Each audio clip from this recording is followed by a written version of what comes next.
Welcome to the HollyHall Show. Let us explore the deeper meaning and purpose of life. This show delves into the mysteries of spirituality, the nature of consciousness, and the pursuit of the transcendence in the world that often feels chaotic and confusing. Each episode features thought-provoking conversations with experts in the field of philosophy, psychology, spirituality, and more. So before we talk about how the readings that we've done together has impacted you, why don't you just give everybody an idea of what you do and why you came to me in the first place? Okay, so I own a business called Hypnosis and Healing. So I offer hypnosis, Reiki, spiritual counselling and coaching. And that's something that I've been doing for the last 18 months and trying to come out of my comfort zone and do things a little bit more. But initially, when I contacted you for that first time, I was grieving because I think it was about February I had you. And I'd lost my husband in the September. And my husband was my everything. He was my soulmate, my best friend, everything. He was my man. And we'd been together for 30 years. And he got diagnosed with esophageal cancer on the 23rd of July. And he was dead by the 23rd of September. So it was a really traumatic time. And even though I was trying to keep my faith, I was still going through a hell of a lot. So I think initially why I contacted you was because I wanted you to tell me all about my husband. I wanted a message from him. I wanted these things for reassurance for me. But you started talking about stuff that I had thought about previously, the hypnosis and stuff like that. And then you said, because none of this was on my horizon at this time, I was too deep in grief to even think about anything beyond that. But you said to me that you started touching on my healing. And you said that I was a healer and that I could heal other people. And you told me that I'd be very good at it. And during the time, I'm just thinking, yeah, well, I need a healer, It was, because like I said, I didn't expect any of this. Then you were saying, you said you live on a property where you could have your own little business, your own hypnosis business. And I'm thinking, oh, is this right? Has she checked me out on Facebook or something? So I'm going, okay. But then you said, but you don't want strangers at your door. You said exactly the words that I used. So that made me go, oh, all right then. What is this about? She's in my head now. Yeah, because the words that came out your mouth, you said something like if anybody ever said it to me, Kathy, why don't you do it from home? I'm like, no, I don't want strangers at my door. I don't want strangers. And you come out and you just said that. So as soon as you said that, that got me hooked. I'm thinking, okay. So you gave me dates. And again, I'm not thinking about all this because I'm grieving. I just want messages from my husband. So, but then you started opening other things in me and having me think about other things that I'd not really thought about, like with the hypnosis and the healing and about doing my own business and stuff. So I just kept coming back. Every few months, I make sure, I check your sites and they go, right, I need a little bit of guidance from Holly. So I go in and I just You've booked Yeah, several sessions. You do a lot of mini ones too, where you just because ask a few sometimes it's like, questions. because, and especially now, and a lot of the mini sessions, I probably come and said, what's next for me? Because everything that's gone on in my life over these last 3 years, I've been too scared to plan. I've been too scared to do things. So now I'm doing this little hypnosis business, and I'm doing, I'm not I'm not all over Facebook or Instagram and stuff, like posting stuff. I don't do that. But I've started getting clients, and I've started working with different people. So I know that I'm opening myself up to different areas. Last year, you gave me some dates and you said, you're going to touch this in the summer, but it's going to be April before you really put it, like, get in there and put it out there. And it was. I started hypnosis and healing up last summer, just before the summer. I started getting a few clients here, but it was just me doing the little bits. And then come April, I'd already met other people from wellbeing centres or mediums or stuff like that. And so my hypnosis was getting out there then. So in April, then I started doing like hypnosis at the wellbeing centre, and then hypnosis for somebody else, but still doing it as my own. So then it was like, well, yeah, I've come into that bit now. So then, like, a few months later, it'd be like, all right, I need to message Holly again and see what's coming up. And then again, I've done that because I think I've had about 6 readings in total. Mm-hmm. My son was going in for brain surgery a couple of months ago. And I said, I'm going to send Holly, and just because really all I wanted to know was, is my son going to survive that? So I just said, what's next for him? So you came back about what was next for him. So what's going to happen in September, October, November? So then I'm thinking, thank God, because he's going to survive. And I was sat out in my gazebo and we were listening to it.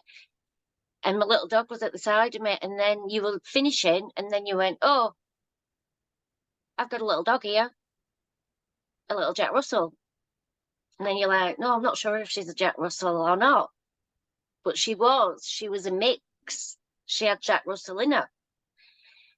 And you said, I don't know why I'm getting this, but she's coming to me for some reason. And she was at the side of me, and I already felt like Lulu wasn't right. So I'd been like having her at the side of me more. But when you said that, I made sure I was with her more often. I made sure that she was at the side of me because I felt it too. So my son had the operation, came home, everything's going okay. And then one morning I woke up and after the reading, and Lulu's in my bedroom, she can't move. So I'm like, what's up, baby? Like picking her up, she couldn't move. So it looked like she had a stroke. And when we got down to the vets and that, she was 13 and a half, so she'd had a good life. But yeah, I felt like you prepared me for it. Mm-hmm. So then we had to like let her go. We had to put her down. Oh, I'm sorry. Sorry, but she Yeah, and was. then we had a sister with us, and also we've been waiting on her, thinking she might go but I think she's got dementia and she don't even know about anything previous anyway. Mm-hmm. But I'm just making sure that I give her an extra little TLC as well. So, but yeah. Thank you so much for sharing that. All of that you did a really good job too. And what a great memory you have. You remembered all the details. I mean, we're talking like 3 years ago. And just to let people know, Kathy has what's called Neptune up against her moon. So that's where I see her psychic ability and her healing abilities. And because it's in Scorpio, and this is sidereal astrology, it's in Scorpio. She's got a lot of that in her chart, Scorpio. This is the power of the healing of the mind. And when we have the healing of the mind, we make great psychotherapists, we make great hypnotherapists, anything to do with understanding the power that the mind has over us. And that's where Kathy's gift is, but it doesn't come lightly. I mean, she has had a life of abandonment and abandonment with within the mother relationship, and now her and a mother. And when we grow up, we still carry that abandonment theme even with our children. So there's always this fear of loss or this fear of abandonment or fear of rejection. That's a big one. And that's where you get the fear of, I don't want to put myself out there. This is going to take a lot of, but you didn't, when you know you're on your path, and this is a really good clue and a tip for other people, when you don't have to put yourself out there and it still comes to you, even if it's in increments, right? You're one of those people, you don't want to be famous. You don't want the whole world to know who you are. You're happy with your own little clan of people and feeling Yes. safe in that environment. But I have a question, is because of that, you should be having people that are gravitating towards you that also have abandonment issues, that have loss, that are grieving. Then there's so many different forms of grief, right? Do you find that's the type of people that gravitate towards you? Yeah, I do. I find that strangers open up to me in the street. You know, people open up to me. They feel it with me. So whether they feel that with that, you know, that I've been through similar, even though they don't know me. Yeah. Yeah. And that happens. People like yourself with that, and usually it's people with Scorpio or a lot of strong Pluto in their chart, which you have as well too, where they're, or even Pisces. But Scorpio is so where people just feel naturally either vulnerable around you, and they'll tell you their deepest, darkest secrets, or the opposite, they completely repel because they feel that they've got so much to hide that they feel exposed when they're around someone like you. And so kind of has this love-hate relationship. And yeah, when somebody works with you, they got to know that they're going to dive deep, Yeah. or don't bother.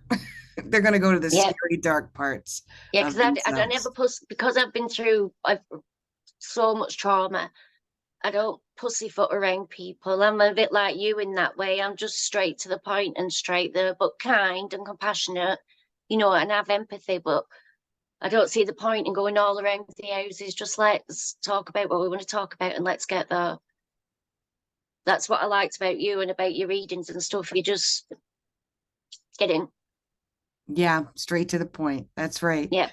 And that's, I mean, that's the way I work. And if people aren't comfortable with it, but surprisingly a lot of people are very comfortable with it. And I've done, I don't know if I've done that with you. I've done past life regression hypnosis therapy. That's the only hypnosis that I have, is in the past life regression hypnosis therapy.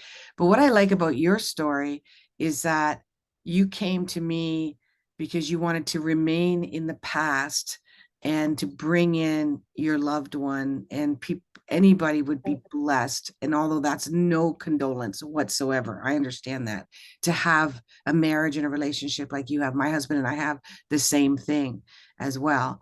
And to be in gratitude of that. But what really it sounds like you got from me, instead of tapping in, and it does happen, I do tap in to people that have passed on, but I don't advertise it because it's quite random when it happens, and it's not always accurate. But when it is, it's uncannily accurate. But really what you wanted, without knowing it, was hope. Yep. That your life could go on. Yep. In what, and complete, obviously you're going to be in loss of, how can my life go on with this grief that I have? I can't imagine it. And you still, I'm sure you still sit with that grief. Yeah. I mean, this year I think was the turning point for me. I felt something click in January. Prior to January, it was like I was just existing. I just got up to feed my cats and dogs, and just my spark had gone. You know, the essence of me. It was just to look at me. I was Functioning. existing. Yeah. That's really interesting that you say that, because you just started then. I believe it started then, or it might have ended But then. that's another thing I wanted to ask you, because like they all say about these journeys, I'm also a breast cancer survivor. So Yeah. I feel like I started probably waking up 10 years ago, but this 10 years has been so long, and so much has happened.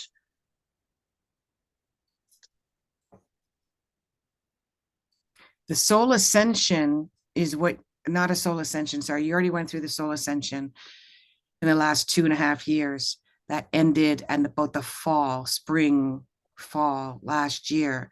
But now is what's called a magic wand phase. I call it a magic wand phase, but it's a manifesting stage. It's a wonderful stage to go through. And that started, I'm just looking it up right now. That started in April. That's probably why I gave you that prediction. And it'll hit again in August and September. And again in 2024. And so what that means is things will come with ease. It hit in March again of 2024. These are usually a longer cycle.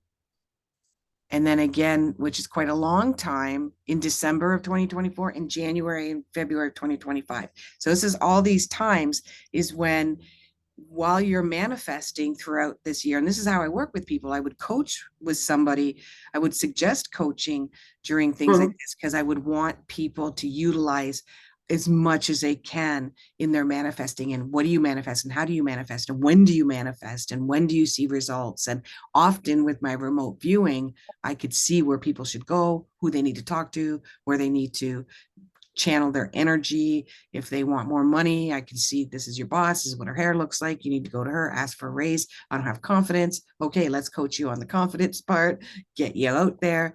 Because that's what it takes. People think that they can just think it and it's going to show up at their doorstep. And the law of attraction has given us that kind of misconception. We have to do things as well in part of it. But with the manifesting stage, when you do something, it just comes tenfold. It's just so easy. You're just like, oh my gosh, I didn't know it was going to be that easy. And so in this case, it has to do with the Scorpio. It has to do with your Mercury, which is the mind. Again, the power of the mind. And I'm wondering if you're prepared to put yourself out there to the universe and say, I'm ready for people to come to me with their grieving stories, with their grief of even, like you said, being a cancer survivor. Some people might say, oh, great, you're healthy, life goes on. No, I'm sure you're still grieving. There's so much that happens when we're sick, and there's so much loss and so much opening up as well. And were people there for you? Was your abandonment parts triggered during that time? Your fear, did you go so deep at the bottom of the barrel of your fear that you realized, facing your fear was something that you conquered, was an advantage to you? Or was there still residual, right? So I think that might be one of your gifts as well, is helping people who are survivors. And that's the word, because they're still surviving that idea of the cancer. I've got clients and it's still something. Is it going to happen again? I have to keep getting checked out. What am I, all of these things, right? And I'm working with a doctor right now, MD, who understands the trauma-based illnesses. And that's something that you would be able to work really well with others. How do you feel about that? Would you be able to welcome people's deep stories around healing trauma, around their survivor? Yeah, I do. Yeah. Yeah. Yeah, and I've obviously, when I was going through my stuff, I've talked to other survivors too, and widows and stuff like that. But I know, like, I don't cry anymore, which is good. So I know that you know, if you'd have said this to me last year, it'd have been no, because every time stuff gets brought up, you know, I just break down. But now I'm not. I feel a lot more physically and mentally stronger.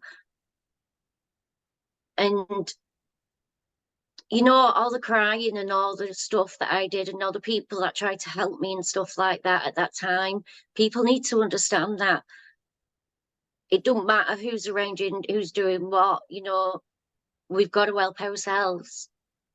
And the way I see it was like everybody were trying to put me on different paths, but because I wasn't dealing with stuff on me, or say now, like now, I feel so much stronger now and so much in power, because when I was at my deepest part of my grief, crying in the middle of the night on the floor, screaming for my husband and what I'd lost and everything, nobody was there to pick me up.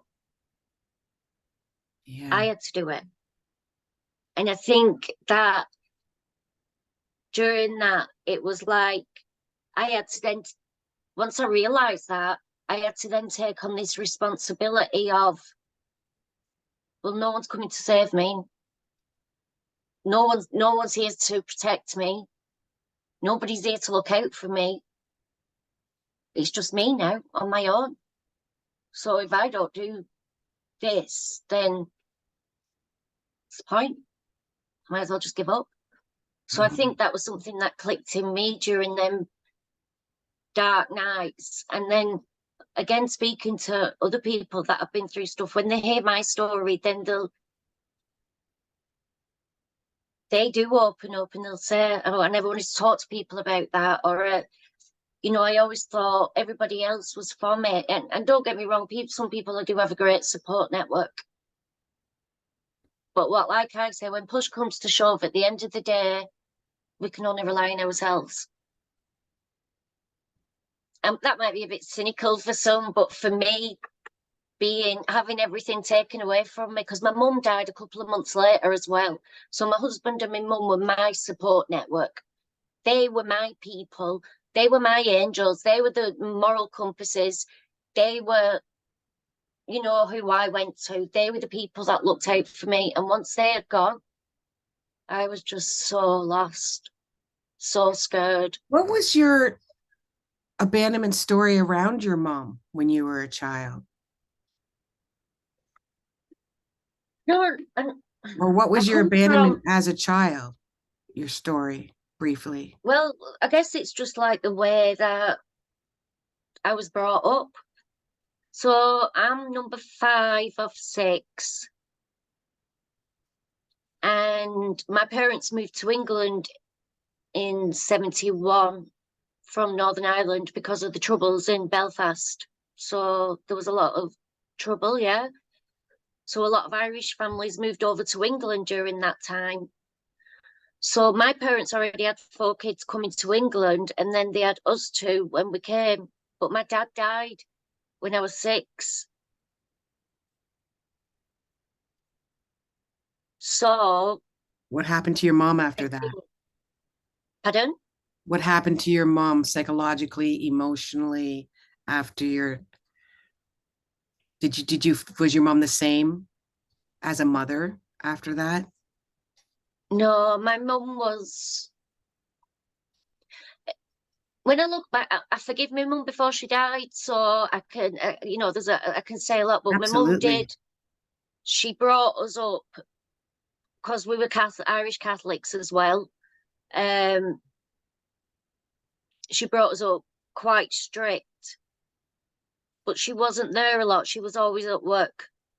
Mm-hmm. So then I was being looked after by brothers and sisters who would be peed off because they had to look after the little ones. So then in turn, they would abuse us. Mm-hmm. So I got a lot of abuse from family members, not just my mum. No, but you would want your mom to protect you from that. Yeah. Mm-hmm. So in effect, she did. Right. I mean, don't get me wrong, she wasn't scared giving us a crack and stuff like that. And sometimes Right. she did go way overboard. You Right. know, she could have. But then if my brother or sisters were doing it, they wouldn't do it in front of her. So I'd be telling them when she come home and stuff like that. And they were very much the people, do as I say, not as I do, you know. But there Great was a lot of Irish trauma. Catholic Roman upbringing. I'm a survivor of the Roman Catholic Church as well, with Irish background. And I love that you shared this story. I'm glad I asked, because when I mention abandonment to people, one, a lot of people will think, well, no, my mom didn't die or leave me, or my dad didn't die or leave me, because that's just one aspect of a type of abandonment. And the fact that your mom did it, your impact of it was from your mother indirectly, but it's not about blame or shame. I say that to my clients. It's not about blaming your parents or shaming your parents because they did what they had to do with their personality traits that they had. You got the mind of a psychotherapist, so you're fortunate enough to be able to do a psychological deep dive and understand your mother's psyche behind it, so you didn't take it personally. But when I see abandonment, it comes by honestly. You come into this lifetime with it, so you're going to be easily triggered by it in order to heal it and get to that place of, I'm going to have to get to the bottom of my barrel, bottom of the bottle, so to speak, before I get back up again to handle my abandonment issues that I have. And the worst case scenario, and that's an exercise we do in neurolinguistic programming. What's the worst case scenario? Let's bring it down to that, is that I'll be alone. That's the worst case. I'll be alone. I'll die alone. Nobody will save me. And that because of that, and that's our basic human makeup, is that if we're alone, we could die. I mean, that's just part of being human, of survival skills that we have. And so the course is a fear of being alone, because it's true, especially the first few years of our lives. If our mother doesn't take care of us, or somebody doesn't take care of us, we're going to die. And so that's a natural, innate fear. But when there's emotions attached to that as well, that's the part that you offered to experience, so that you could help others that have very similar stories that you have. Does that make sense? Yeah. Yeah, because that's your gift. Even like looking at my family, I'm different to the rest of them. They don't have like the empathy that I have and the compassion that I have, and they're different. A lot of them, a few of them are still in the same, you know, they still go over the same stuff all the time. They don't move on. It's like just ingrained in them. But for me, I've been the one that got up and moved away, and I can look in from the outside and understand things. Yeah. You know, I was really disappointed with my mum for a long, long time, until I lost a baby as well. I lost a baby for 20 weeks pregnant when I was 21. And I had to give birth. So my mum came to see me in the hospital, and she was, no matter what, my mum could beat us, but she also loved us terribly. Do you know what I mean? And it was when she was sat in the hospital with me during this time, and she's holding my hand, and she said, I think I had one of these. And I remember like looking at her in disgust, saying, you think? Surely, Mum, you'd know if you had something like this, you know, all the pain that I was in. And I was just thinking it from my bit. Yeah. And she was just like, yeah, but Kathy, they didn't tell you that in them days. You just went to the hospital and they just said, go home. It will let nature take its course. So after she had my second brother, she obviously had a miscarriage. She was pregnant and had a miscarriage, but it wasn't talked about. It wasn't dealt with. It was just just go home and let nature take its course. And then she went on to have 3 more children, so her life was kept busy. So when she said that to me, I felt really sad for her, that she didn't get to mourn that child neither. Do you know, it just Yeah, bang, she bang, had to bang, come straight home into and the act next like day. nothing happened. Yeah, and so she didn't even talk about this stuff. I never knew nothing about this about her, but until this day. And then from there, that was just like, and I started realizing a hell of a lot more. And then, like, over the last 25, 30 years with my mum, we become so much more closer and talked about so much. And especially because I'm in Canada and she was in England, so we were on FaceTime every single night. You know, our conversations were deep, where they never was a long time. And they wasn't with some other members of my family. They didn't have the relationship with my mum like I did. But because I was kind to her and I understood where she was coming from, it wasn't her fault. How long ago did you rekindle, or I should say, reinvent your relationship with your mom? How long ago was that? 1995. Wow, that's beautiful. And you know what that means? You went into another dimension of our multiverse way of living. We've got a multitude of lives that we're living all at once. That's really hard to conceptualize, but there's been NDEs, near-death experience, people who have experienced their other multidimensional lives that we have. And we have the ability to change the story and go into another dimension, another life with people in our life, or with our jobs, with ourselves. So what you did, and sometimes it's a mindset, it's just a mindset of saying, you know what, this is not the relationship I want to have with whatever it is, with your job, with you, with a partner, with a mother. And so fortunately you both were willing to make that quantum leap into a new, and it's probably was very foreign. Like if you look back, it's almost like they used to call them walk-ins, but if you look at your relationship with your mom prior to 1994 with 5 and after, you probably feel like those were 2 totally different lives.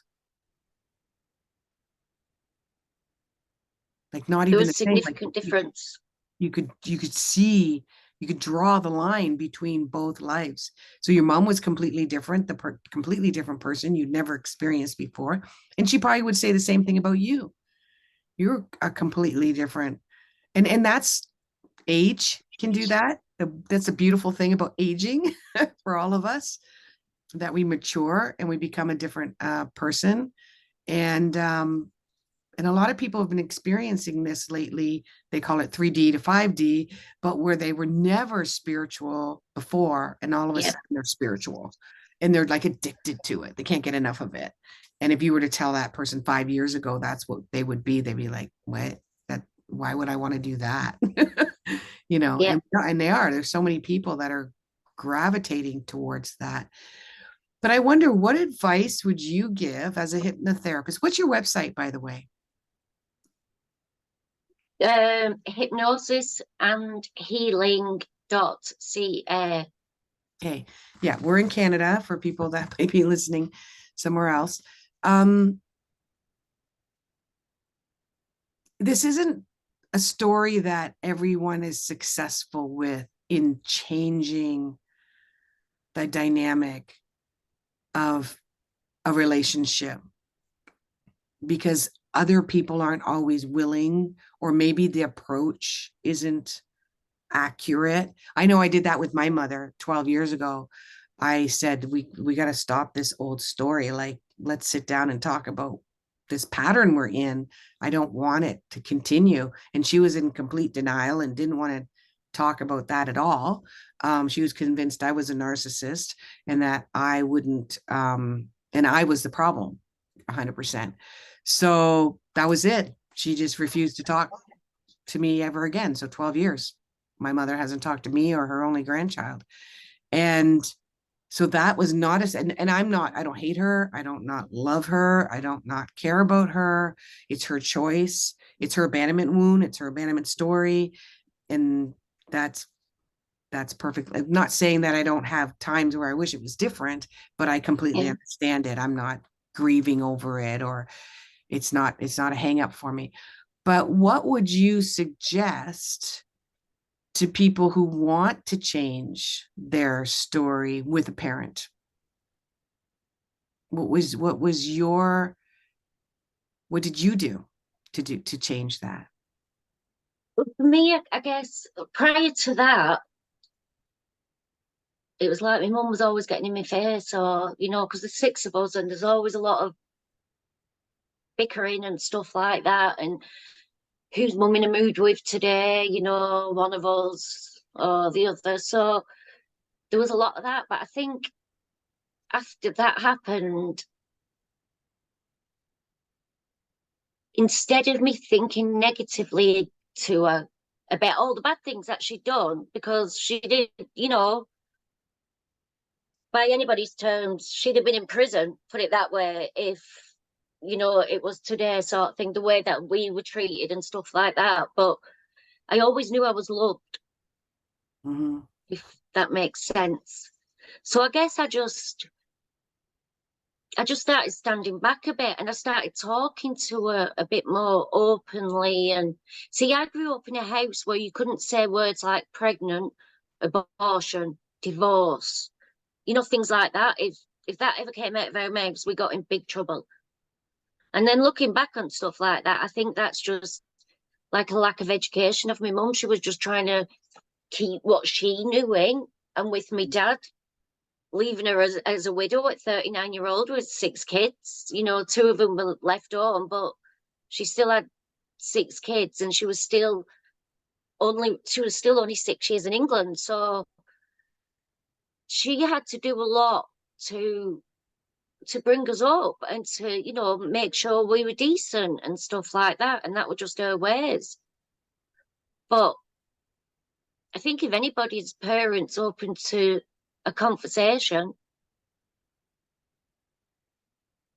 then maybe, I don't know, because for me, that's what happened to me. You know, I was in a situation that somewhat traumatic was happening, and she said something, and then I was like, it just went. I just wanted to hold my mum, and I felt sorry for her, but I didn't pity her, if that makes sense. So so your mother There wasn't a lot of education or conversation in our household. Yeah. It was basically, you do what you do to get on. Do you know what I mean? Right. But there was no conversation. There was arguments and people being loud and stuff like that and shouting mouths off at each other, but there wasn't any conversation or education. It was like 6 of us, and I was the only one that I left school without any qualifications because I needed a job. I needed to pay my way. The social money that they get for a kid every week or whatever runs out when you're 16. So I know I can't stay at home. So I have to go and get a job. I can't go and get exams. Do you know, I had to get a job because that's the way it worked. Luckily for me, I must have been wise from a young age because I met my husband at 17 and we bought a house when I was 18. So, you know, I was out of her way then anyway. I wanted to get out. But then I went back to school and got my qualifications when I had my kids because I didn't want my kids growing up with the same old crap. Right. You know, I've got nephews and nieces that are like, they just remind me of us when we were kids. And it's like, seriously?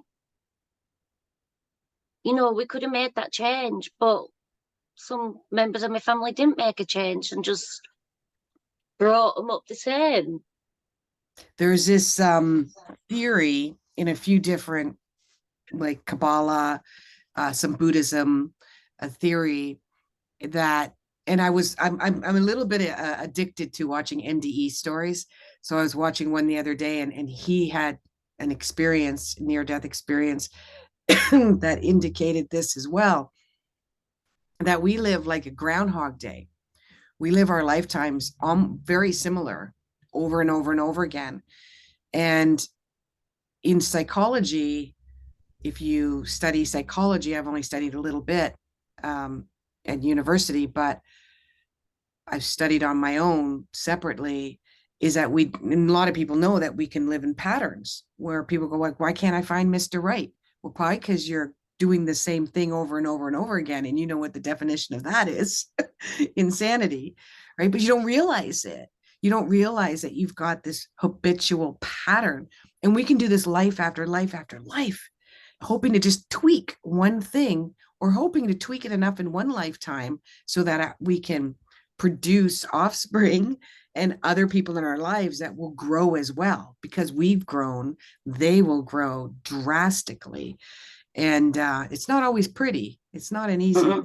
it's not an easy And thing. you lose family and you lose friends. And, you know, I'm like polar opposite to some of my family back home in Lose England. friends, yes. Yeah. So, You lose family members, you lose friends, yeah. you don't relate to them And anymore because you're one you're thing leaving your soul family.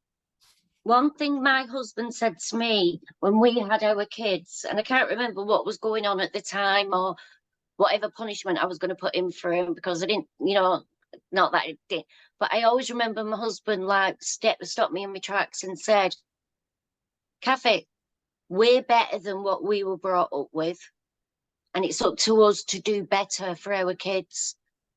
We're not like them.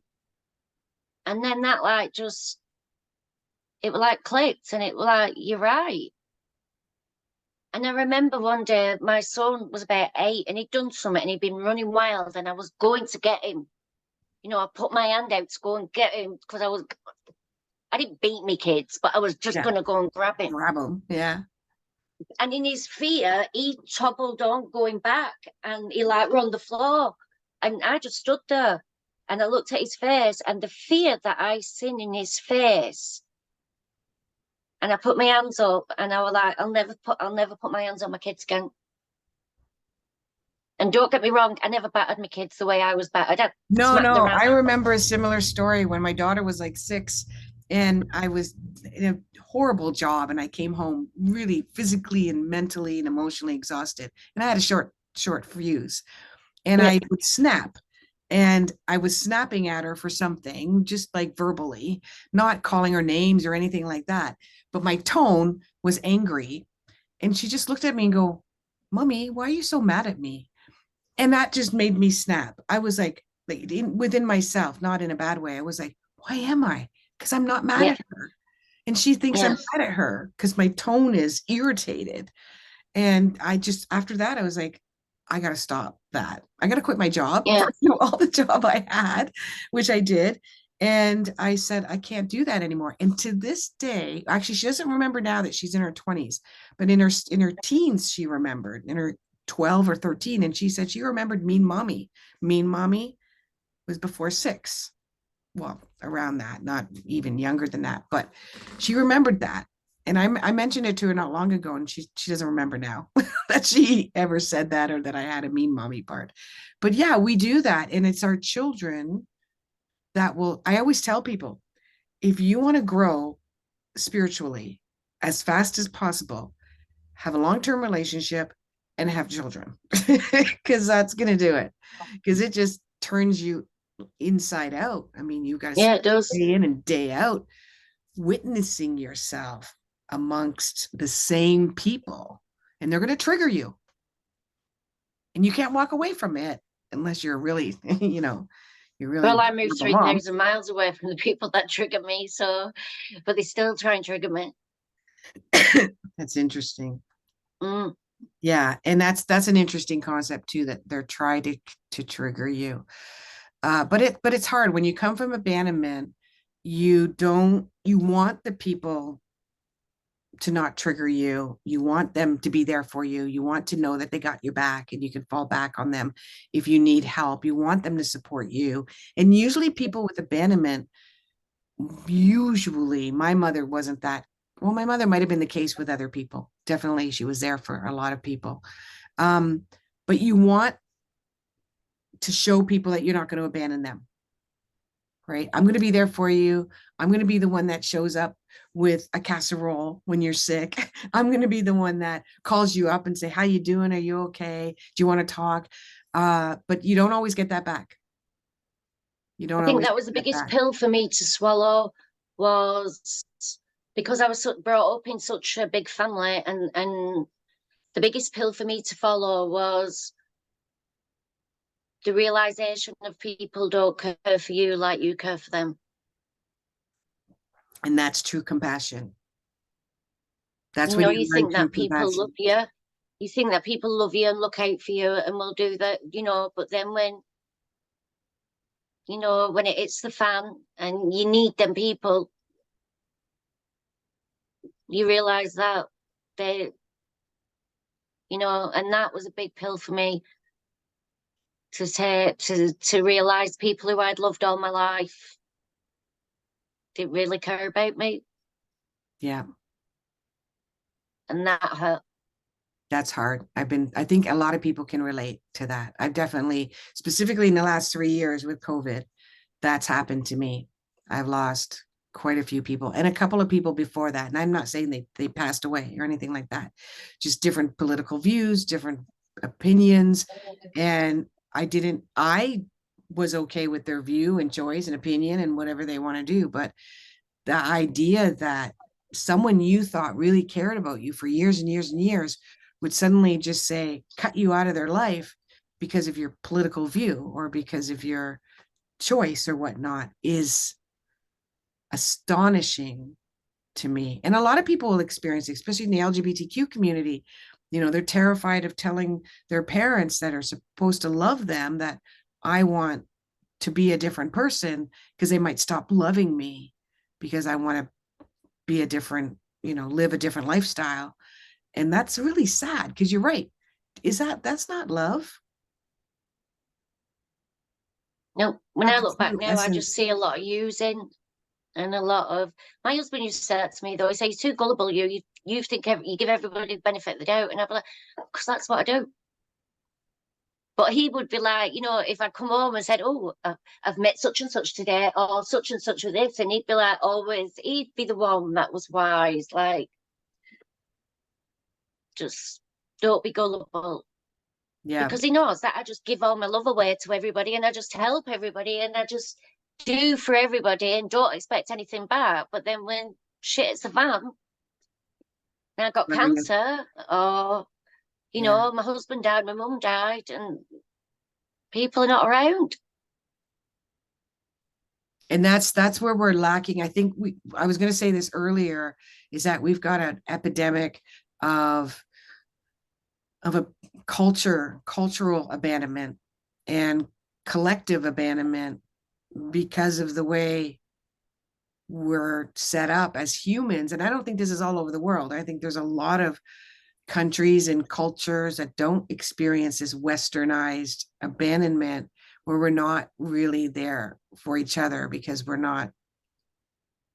um we're I think we're stressed to the max with money and finances and health and family being so far away, you know, from each other that I think a lot of people come by it honestly.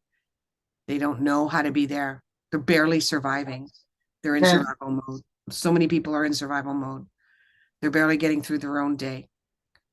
And they can't even see past their nose that somebody else might need them. You know, it's really, really, really sad. And the more that you work for yourself, like you do, I work for myself, the more you see it because we're not going to the 9 to 5 grind anymore and being indoctrinated by that. So we see it more. So we see the suffering more. And it's really hard. I think it's really hard. I think that's as a human, as a soul race, as a human race, as a soul race, we want to get to that point one day. We want to come to an earth, be reincarnated to an earth in which we're as much together for each other, supporting each other in so many different ways. Like I think of some silly things. I go, why do we hire people to build houses? Why do we hire people to grow foods? Why do we hire people? Like, we should build our houses together. We should grow our foods together. Why do we have grocery stores? We should have all, like, we have the ability to have all of this, and we don't do it. No, but maybe that, like with what's going on with the world and everything, which is all crazy at the moment, maybe, hopefully, maybe like some communities will come together. I mean, I know I'm hearing of certain communities doing certain things, so maybe some of us will go back to the olden days where, you know, it's a community and, you know, people do look out for each other and grow food and Yeah. yeah.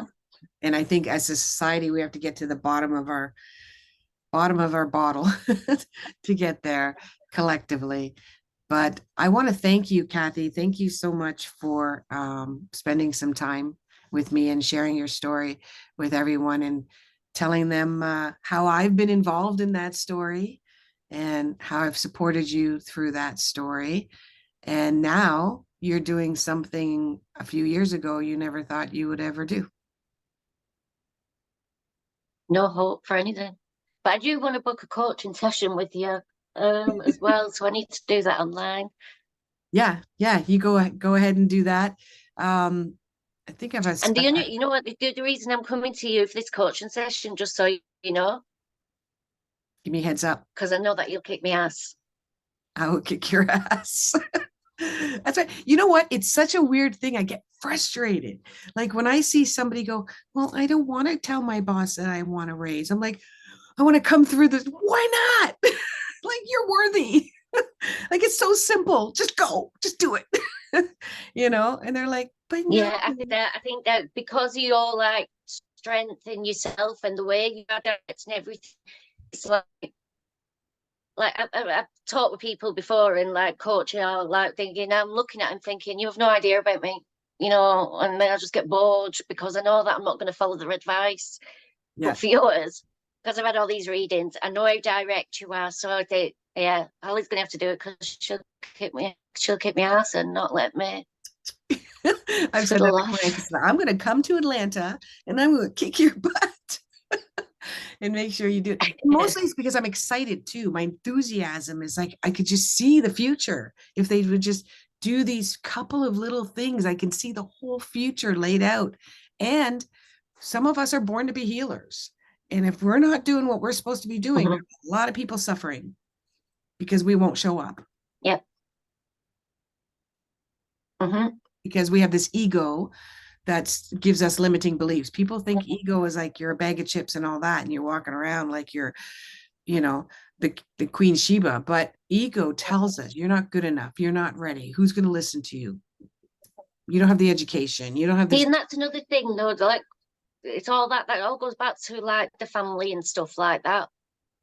Because everybody always tells me I'm great at connecting people and promoting everybody else.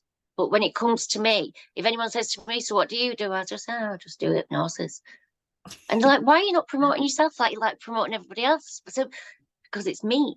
And I think that's to do with all the abuse I got and the trauma and the mental, you know, and emotional stuff that were going on. Like told, who do you think you are? Look at her, think something and stuff like that, all them little things. So I just go, no, but they're great.